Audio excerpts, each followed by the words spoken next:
பிரியமான சகோதரனே, சகோதரியே, உன் வெறுமையான நாட்களும் நேரமும் சூழ்நிலைகளும் கர்த்தர் இன்றைக்கு மாற்றுகிறேன் என்று சொல்லி தீர்க்க தரிசனம் அவங்களோட பேசிட்டு இருக்கிறார்.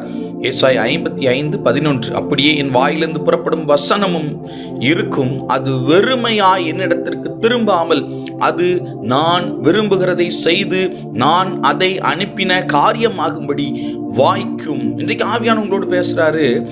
சில விஷயம் உங்களுடைய வாழ்க்கையில வெறுமையா இருக்கா, நடக்காம, கொடுத்த வாக்குத்தத்தம் நிறைவேறாம, புலம்பலுக்குள்ள வெறுமை, ஒரு எம்டி வாழ்க்கையில எதுவுமே ஒரு நிறைவில்லை பிரதர், வெறுமையில உட்கார்ந்துட்டு இருக்கிறேன்.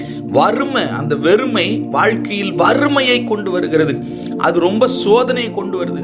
என் வாழ்க்கையில ஏண்டா வாழ்றோங்கிற ஒரு நிலைமையை கொண்டு வருதுன்னு சொல்லிட்டு யோசிச்சுட்டு இருக்கீங்களா?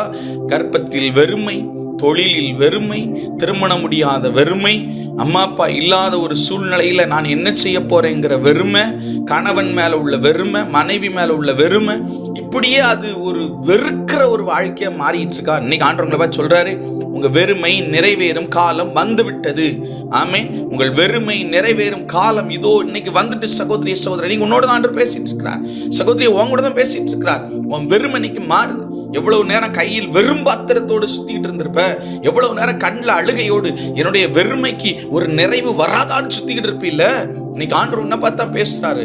இருட்டறையில அழுது கொண்டிருந்த உன் ஜபத்தை, உன் வெறுமையின் வாழ்க்கையை இன்னைக்கு பார்த்து அவர் இறங்கி உனக்கு விடுதலை ஆக்குகிறேன்னு சொல்லி கர்த்தர் தீர்க்க தரிசனமா எங்களோடு பேசிக் கொண்டிருக்கிறார்.